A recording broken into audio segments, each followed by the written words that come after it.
todos abrirem a palavra do Senhor no Evangelho segundo Mateus, capítulo 8. Nós vamos continuar falando um pouco sobre os milagres de Jesus. Nós vamos ler do versículo 5 até o versículo 13.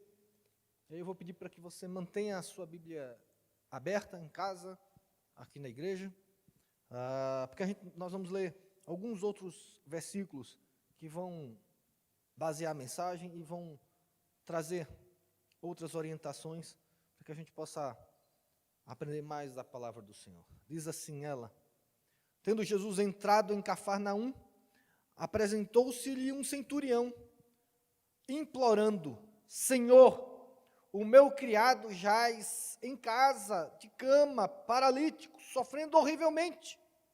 Jesus lhe disse: eu irei curá-lo. Mas o centurião respondeu: Senhor, não sou digno de que entres na minha casa, mas apenas manda com uma palavra, e o meu rapaz será curado. Pois também eu sou homem sujeito à autoridade, tenho soldados às minhas ordens, e digo a esse: vai, e ele vai, e a outro: vem, e ele vem, e ao meu servo: faz isto, e ele o faz. Ouvindo isto, admirou-se Jesus e disse aos que o seguiam: em verdade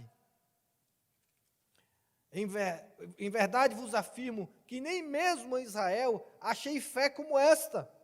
Digo-vos que muitos virão do Oriente e do Ocidente e tomarão lugares à mesa com Abraão, Isaque e Jacó no reino dos céus, ao passo que os filhos do reino serão lançados para fora, nas trevas. Ali haverá choro e ranger de dentes. Então disse Jesus ao centurião: vai-te e seja conforme a tua fé. E naquela mesma hora o servo foi curado. Meu Jesus, mais uma vez nós humildemente entramos na tua presença, nós já chegamos a ti, Senhor, e te pedimos que o Senhor seja gracioso conosco, nos ensina mais da tua palavra, nos ensina do teu evangelho, nos ensina do teu reino. Deus, temos uma fé que impacta, uma fé que transforma, uma fé que nos leva à tua mesa, meu Senhor. Que o Senhor nos abençoe nesse momento, e em minha oração sincera, que nesse momento, Pai, o Senhor cresça e eu diminua, e que o abrir da minha boca e o meditar do meu coração sejam agradáveis na tua presença, rocha minha, redentor meu, em nome de Jesus. Amém, Senhor. Amém. Queridos, como temos já estudado, domingo após domingo, pela manhã, os milagres de Jesus, acredito que esse é o 13º milagre, se não for me corrijam, mas acredito que esse é o 13º estudo, e a gente já vai chegando ao fim dos milagres, porque são limitados também, pelo menos os relatados na Bíblia, e também você vai ver que muitos assuntos se repetem, né? Quando Jesus está tratando os milagres. É interessante a gente ver que quando Jesus curava, existia sempre um contexto, sempre uma lição a ser dada, sempre uma palavra a ser ministrada. Poucas vezes Jesus curava apenas por curar, mas Jesus muitas vezes curou, e pelo menos os que estão escritos, aqueles que foram inspirados para estar nas Escrituras, eles trazem sempre um ensino direto de Jesus, um ensino que você pode tirar pelo seu contexto de milagre, do milagre que aconteceu. E esse não é diferente. Esse é um milagre até interessante, porque existem algumas palavras aqui que a gente estranha essa reação ser colocada a Jesus. Por exemplo, quando ele fala assim: admirou-se Jesus. Essa não é uma expressão muito comum. Você encontrar Jesus espantado, admirado, surpreso, porque Jesus também, sempre ungido pelo Espírito Santo, muitas vezes você vê outras reações, que Jesus já esperava, mas às vezes assim, Jesus conhecendo-lhes o coração, a verdadeira intenção. Então, nesse texto, às vezes o que chama a atenção é essa ideia de ter admirado Jesus. E o que é que admirou Jesus? A gente vai ver alguém de fora de Israel, que conhecia, ou aqui reconhece aspectos de Jesus Cristo, que nem os judeus reconheciam.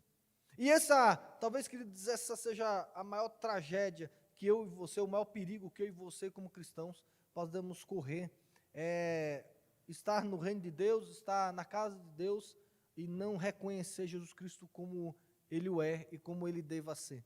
Isso foi o que surpreendeu Jesus, uma fé que levou aquele centurião para fazer afirmações sobre Jesus Cristo, que nem em Israel ele via. E a gente vai começar entendendo esse milagre nessa perspectiva. Esse centurião, ele chega e faz: Jesus, meu servo está doente, ele está sofrendo horrivelmente.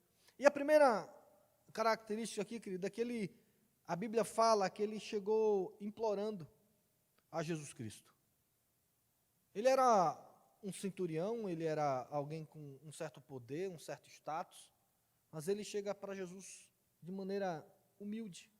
Ele chega a Jesus implorando, ou seja, ele não chega apenas pedindo, ele chega implorando, ele chega suplicando, ele chega olhando para Jesus, vendo que Jesus é a saída ou a esperança que ele tinha. E, querido, é importante, meus irmãos, a gente entender como é importante a gente ser humilde quando a gente está se relacionando com Jesus Cristo, ou como a humildade, ela é essencial, ela é intrínseca ao cristão. Nós não podemos aceitar com naturalidade o cristão soberbo, ou um soberbo cristão. Essas duas palavras, elas não combinam, elas não fazem sentido, porque o cristão que encontrou Jesus Cristo, que tem uma fé verdadeira, uma fé legítima, ele naturalmente ele é humilhado, ele se diminui, e tudo que ele entende que seria da soberba dele é esvaziado ao olhar para Jesus Cristo. Aquele homem não se apresentou como centurião, como alguém importante a Jesus. Ele não chegou e disse: Jesus, eu sou um centurião, eu sou alguém importante, eu sei da autoridade, então, há um favor, né, aos romanos, se você quiser uma vantagem política. Não, aquele homem não chegou mostrando as credenciais para Jesus. Isso é extremamente importante, querido. Quando a gente olha esses milagres, e todos esses milagres, você vai ver que as pessoas que alcançaram o favor divino, não são aquelas que chegaram com empáfia, com soberba, com arrogância, mas foram aqueles que chegaram em fé, em humildade, em esperança na pessoa de Jesus Cristo. É necessário, querido, você entender que o soberbo, ele não tem vida com Deus, não tem relacionamento com Deus, e o soberbo, ele está, na verdade, numa direção contrária à direção de Deus. A fé legítima, ela nos humilha, ela nos traz humildade, ela nos traz dependência, ela faz com que a gente entre na presença do Senhor, sem direito, mas apenas entendendo que nós não somos nada diante do nosso Redentor. Aquilo surpreendeu Jesus Cristo. Alguém que não tinha, ou pelo menos não que a Bíblia tenha relatado, um contato muito estreito com a lei, com as tradições judaicas, mas alguém que ouviu falar de Jesus e conseguiu perceber que Jesus podia fazer aquilo que ele não fazia. E aí ele chega para Jesus de maneira humilde, implorando, suplicando, percebendo que Jesus era a única esperança que ele tinha. Faz: Jesus, cura o meu criado, cura, porque ele está paralítico, ele está sofrendo muito, provavelmente era alguém querido por aquele centurião. E aí Jesus fala para ele: eu irei curá-lo, eu vou curá-lo. E aqui, queridos, o que mais me chama a atenção, uma vez já preguei sobre isso na igreja, mas o centurião respondeu: Senhor, não sou digno que entres na minha casa, mas apenas manda com uma palavra, e o meu rapaz será curado, pois eu também sou homem sujeito à autoridade. Tenho soldados, as minhas ordens, e digo a esse: vai, e ele vai, e outro: vem, e ele vem, e a meu servo: faz isso, e ele o faz. Veja, querido, quando aquele centurião, quando Jesus disse assim: eu vou ir lá curá-lo, não sei se pela angústia, pela pressa de não querer ver o seu servo doente, não sei, a Bíblia não fala a distância que teria da casa de Jesus, estaria para a casa daquele homem, mas o fato é: Jesus, você nem precisa ir lá, você nem precisa ir para aquele local, porque eu conheço, eu sei o que é ter autoridade. E é impressionante, queridos, o que surpreende Jesus é que ele pega uma autoridade que ele não tem, mas um conceito da autoridade que ele conhece, que ele entende, e diz assim: Senhor, eu sei o que é ter autoridade. Eu sei o que é ter autoridade para falar, para mandar. E aí ele diz assim, implicitamente, ele diz: Jesus, eu sei que o Senhor tem essa autoridade. Eu sei que o Senhor tem essa autoridade, o Senhor tem esse senhorio, o Senhor é diferente de qualquer outro. Entenda, quando a gente fala de autoridade, e quando esse homem fala de autoridade, ele está dizendo que Jesus é diferenciado, ele não é mais um, porque não é todo mundo que tem autoridade. Alguém já fala, né? Se todo mundo mandar, ninguém manda. Numa casa, né, você tem que ter alguém que manda. Se todo mundo mandar, ninguém manda. Então, quando ele diz assim: Senhor, eu conheço sobre a autoridade, eu conheço esse princípio, e reconheço que o Senhor é quem tem autoridade. O Senhor nem precisa ir. Eu sei que se o Senhor mandar, o Senhor tem autoridade para isso. Ele reconhece a singularidade de Jesus Cristo. Meus irmãos, como nós cantamos hoje de manhã, nós precisamos nos lembrar que Jesus Cristo não é mais um. Jesus Cristo não é mais um homem. Jesus Cristo não é mais uma história. Jesus Cristo, ele não é mais alguma coisa na nossa vida. Ele não é mais um profeta. A gente cantou a música que remete a esse texto, quando Jesus pergunta aos seus discípulos: quem dizeis que eu sou? E alguns dizem assim: alguns estão dizendo que são João Batista, Elias, ou algum dos profetas. E aí Jesus fala: e vocês, quem dizem que eu sou? E aí Pedro diz assim: tu és o Cristo, o Filho do Deus vivo. Querido, como é interessante ele usar: tu és o Cristo. Tu és o, é singular, não é qualquer um, não é um dos, não é um Cristo. O Senhor é o Redentor. O Senhor é aquele, o único que tem autoridade sobre todas as coisas. Precisamos nos relacionar com Jesus Cristo, entendendo que Ele é o nosso Redentor. Ele é quem tem autoridade sobre todas as coisas. Ele não é mais um, Ele não é apenas um amigo, Ele é o Senhor, Ele é o Redentor, Ele é o nosso Deus. Ele é o único que pode fazer aquilo que Ele fez. Jesus Cristo é singular na sua obra, Ele é singular na sua essência, e a Ele devemos toda a honra e toda a glória, porque Ele é. Precisamos entender isso, e aquilo surpreendeu Jesus. Jesus ficou feliz com aquilo alegrou o coração de Jesus, porque, queridos, os judeus não entendiam Jesus com essa autoridade, ou pelo menos entendiam com uma autoridade diferente. Depois, olha Mateus 12, de 22 a 24, vamos ler. Não estou querendo ser muito prolixo, mas Mateus 12, 22 a 24 diz assim: então lhe trouxeram um endemoniado, cego e mudo, e ele o curou, passando o mudo a falar e a ver. E toda a multidão se admirava e dizia: é este, porventura, o filho de Davi? Mas os fariseus, ouvindo isso, murmuravam: este não expele demônios, senão pelo poder de Beelzebu, maioral dos demônios.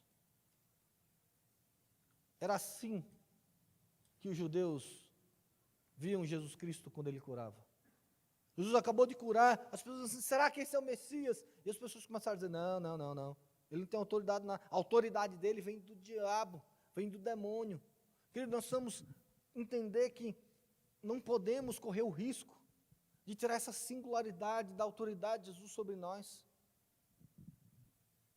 Outra aplicação que a gente precisa entender é que toda a autoridade do Evangelho é derivada do Senhor Jesus Cristo. Quando a gente fala que nós somos cristãos, nós já conhecemos isso: Jesus é singular.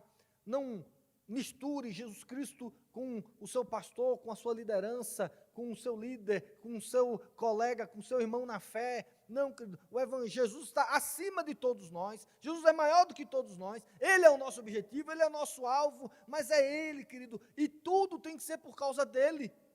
tudo que você faz tem que ser pela autoridade de Jesus na sua vida, porque Ele reina sobre a sua vida. Todos os seus atos litúrgicos, todos os seus atos de vida, eles têm que ser resultado desse reconhecimento e desse senhorio do Senhor Jesus na nossa vida. Nós precisamos assumir, queridos, como cristãos, a autoridade plena que Jesus tem.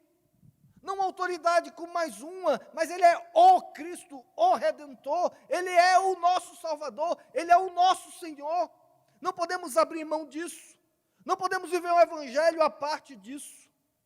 Também, aquela fé impressionou Jesus porque ela entendia que Jesus Cristo tinha poder para curar.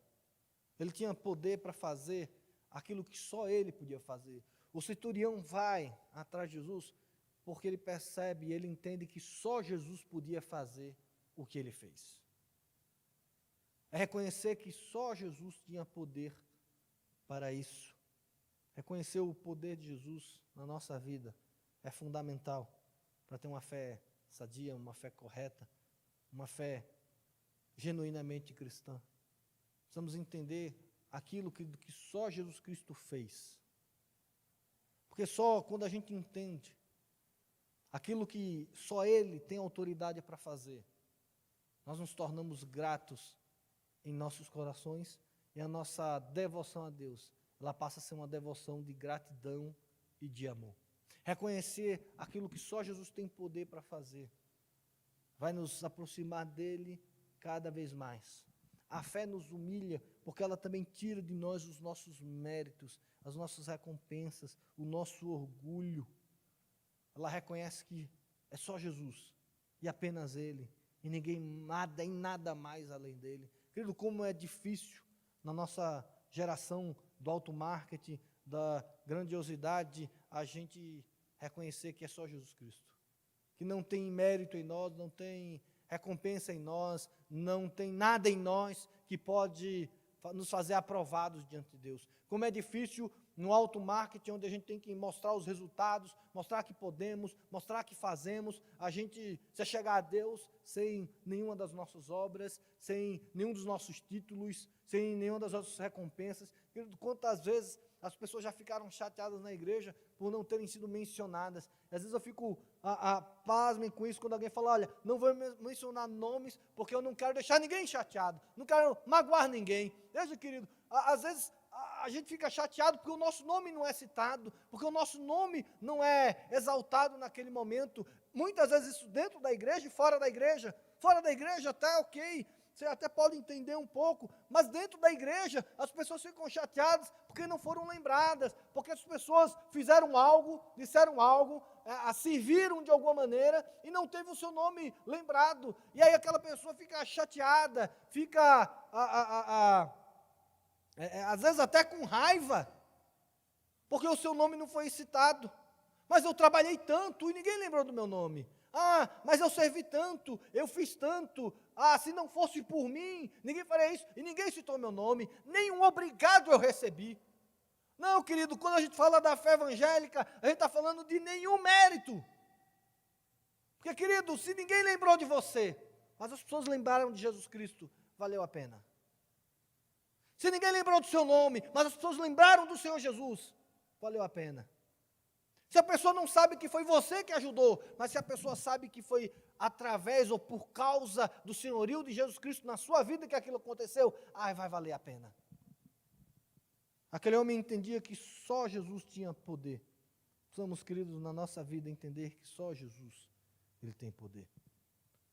Não tenho muito mais tempo, mas, queridos, eu quero continuar mostrando que a nossa fé também ela tem que ter uma ação completa. Veja, o homem chegou a Jesus Cristo, e Jesus Cristo disse assim, eu irei curá-lo. E aí o homem fala, não, Senhor, não sou digno, não entra na minha casa. E aí ele fala aquilo admirado, Jesus fala assim, olha, eu nunca vi uma fé dessa em Israel, que reconhecesse a minha autoridade, reconhecesse o meu poder, não vi em Israel alguém que botasse essa fé em mim. E aí Jesus tem um ensino para trazer, eu quero trazer isso para você, porque Jesus começa, e aí vem o contexto da cura, que é exatamente Jesus aproveita aquela situação de um centurião, de alguém que não tinha uma tradição religiosa, alguém que não tinha convívio na sinagoga, alguém que não tinha, talvez, conhecimento do Velho Testamento, não era um discípulo, não era um judeu, não tinha muito ligação a isso. Ele impressiona Jesus, e aí Jesus começa a dizer assim: digo-vos que muitos virão do Oriente e do Ocidente, e tomarão lugares à mesa com Abraão, Isaque e Jacó, no reino dos céus. Meus irmãos, como é chocante para o judeu essa palavra de Jesus. Eu não sei se você consegue perceber o quão chocante é para o judeu ouvir essa expressão, que alguém que não é de descendente de Abraão, Isaque e Jacó, iria se sentar à mesa de Abraão, Isaque e Jacó. Um dos grandes orgulhos que Israel tinha, que o judeu tinha, era se dizer de que era descendente de Abraão, de Isaque e Jacó. Nós somos os descendentes de Abraão, Isaque e Jacó. Isso o judeu falava e falava, até o momento Jesus falou assim: vocês estão dizendo que são descendentes de Abraão? Grande coisa, hoje eu vos digo que Deus pode suscitar descendentes de Abraão dessas pedras. De tão grande que era o orgulho desses homens, dizer assim: nós somos os descendentes de Abraão, Isaque e Jacó.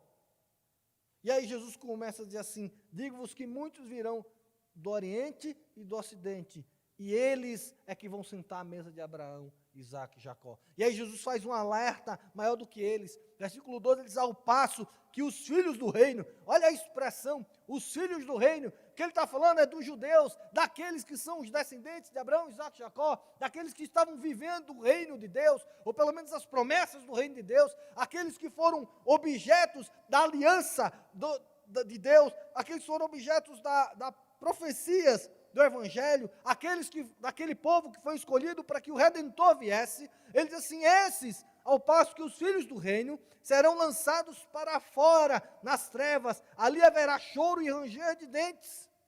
O que Jesus está dizendo aqui, queridos, aqui, olha, vocês estão no reino, vocês fazem parte do reino, vocês estão inseridos no reino, mas isso não vai adiantar de nada na vida de vocês, porque vocês não vão se assentar à mesa de Abraão, Isaque e Jacó. Vocês não vão se assentar, porque para se sentar à mesa é uma questão da fé, é uma questão de fé, não uma questão de obras, não uma questão de tradição, não uma questão de descendência. O sentar à mesa é necessário ter fé naquilo que Deus fez. Não vamos ter tempo para isso, mas depois leia Mateus de 22, de 1 a 14, e você vai ver a parábola que Jesus fala das bodas do rei, que se encaixa exatamente a isso que Jesus está falando. Ele diz que o rei foi fazer uma boda para o seu filho e convidou várias pessoas. Convidou as pessoas importantes do reino. E aquelas pessoas desprezaram o convite de Deus. Desprezaram o chamado de Deus. E eles não foram à festa. E aí aquilo enfureceu o rei e disse assim: então, mata todos esses e sai convidando todos. Sai convidando todos, qualquer um, para vir para minhas bodas. Queridos, precisamos entender que nós somos esses qualquer um. Nós precisamos entender que nós não somos nada diante do rei. E que é uma graça maravilhosa poder se assentar na mesa de Abraão, Isaque e Jacó. Nós precisamos entender que se assentar à mesa, fazer parte do reino de Deus, junto com Abraão, Isaque e Jacó, é necessário ter essa fé legítima no Senhor Jesus Cristo. Nós não vamos sentar à mesa pelas nossas obras, pelos nossos méritos. Nós não vamos sentar à mesa porque merecemos. Querido, viver o Evangelho, o reino, não é vir para a igreja, não é ouvir sermão, não é estar ligado na internet, pelo menos nesse período, ouvindo sermões todos os dias, estudos todos os dias. Não, querido, o que vai fazer eu e você fazemos parte do reino de Deus é a nossa fé no Senhor Jesus Cristo. Ele é quem vai nos levar à mesa. Ele é quem vai nos levar a nos assentar à mesa do reino de Deus. Ele é que vai nos fazer participantes do reino de Deus. Não são nossas tradições, não são os nossos méritos. Precisamos entender o privilégio que é ser convidado para sentar à mesa do Pai. Ser um cristão é um privilégio singular, um privilégio único. É Deus pegar nós, indignos, imerecedores, pecadores, falhos, e nos chamar a sentar à mesa do Pai. E aí, como sempre a gente fala, o legalismo é exatamente o contrário. O legalismo são aquelas pessoas que fazem o seu próprio convite e dizem assim, nós podemos entrar na mesa. Está aqui minha credencial, está aqui o meu mérito. Eles esquecem de levar, na verdade, o convite de Jesus Cristo. Jesus Cristo tem nos convidado sempre a fazermos parte do seu reino, a vivermos profundamente o seu reino, para vivermos um evangelho além da fachada, além dos templos, além das paredes. Jesus nos chama a ter e a viver esse evangelho dessa fé que reconhece a sua autoridade e reconhece a sua singularidade. Jesus nos convida a vivermos essa vida diferenciada. E querido, muitas vezes, meus irmãos, a igreja tem se esquecido do privilégio que é poder assentar-se à mesa do Senhor Jesus Cristo e fazer parte do seu reino. Jesus termina essa palavra olhando para o servo e diz, vai e seja feita conforme a sua fé. Querido, você já pensou Jesus Cristo falar isso? Seja feita conforme a sua fé. A sua fé iria acontecer alguma coisa? A sua fé em Jesus Cristo iria fazer alguma diferença? A sua fé tem feito diferença no seu relacionamento com Deus, na sua vida? Ela tem te transformado, ela tem te feito se assentar à mesa do Pai, ela tem feito com que te levado plenamente a viver um evangelho profundo e verdadeiro com o Senhor Jesus Cristo? Não, Senhor, conforme a minha fé, não. Não conforme a sua fé. Porque a sua fé é que vai determinar quem Jesus Cristo é para você e como você vai se relacionar com Ele. Se a sua fé te levar até um Jesus da igreja, você vai ter a sua vida com Jesus da igreja. Se a tua fé te levar até o Jesus Cristo da palavra, a sua vida vai ser totalmente diferenciada. Não esqueça, meus irmãos, do privilégio que é ser um cristão e fazer parte de uma comunidade cristã.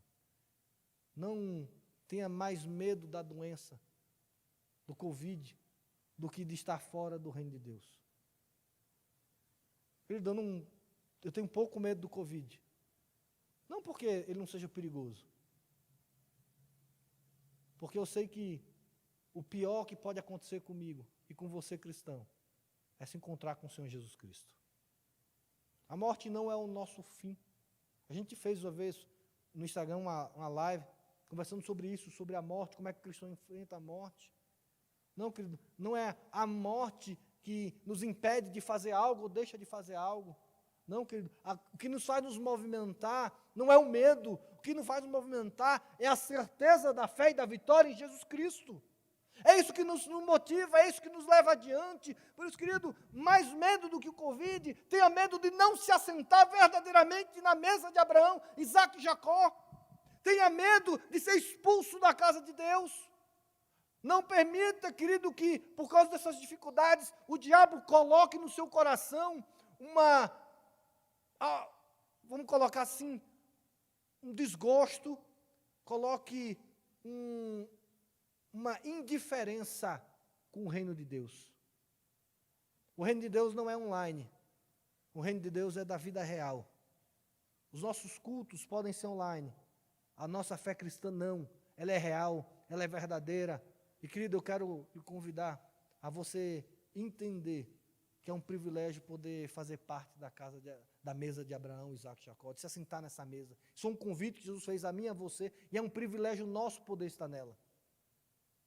Entenda que não vai ser a sua tradição, não é o que você fez, não foi o que você viveu que vai te fazer sentar naquela mesa, mas é o quanto você tem reconhecido o o poder único e singular de Jesus Cristo, e quanto você tem reconhecido a autoridade dele e do seu reino sobre a sua vida. Não esqueça disso, você é um cidadão do céu. É o céu que nós servimos. Por isso, aonde você esteja, continue vivendo o reino de Deus na sua plenitude, naquilo que você foi chamado, naquilo que você foi vocacionado, sem medos, sem temores, sem anseios, porque em Cristo Jesus nós somos mais que vitoriosos. Em Cristo Jesus nós nos assentamos à mesa, a mesa singular, a mesa do reino de Deus, na qual também se assentaram Abraão, Isaque e Jacó. Que Deus nos abençoe, que o Espírito Santo aplique a palavra dele aos nossos corações e que possamos entender esse privilégio e possamos viver profundamente o reino do Senhor Jesus Cristo, com uma fé que admira Jesus, uma fé que entende a sua singularidade do seu poder e a sua autoridade sobre todas as coisas. Que o Senhor nos abençoe, em nome de Jesus.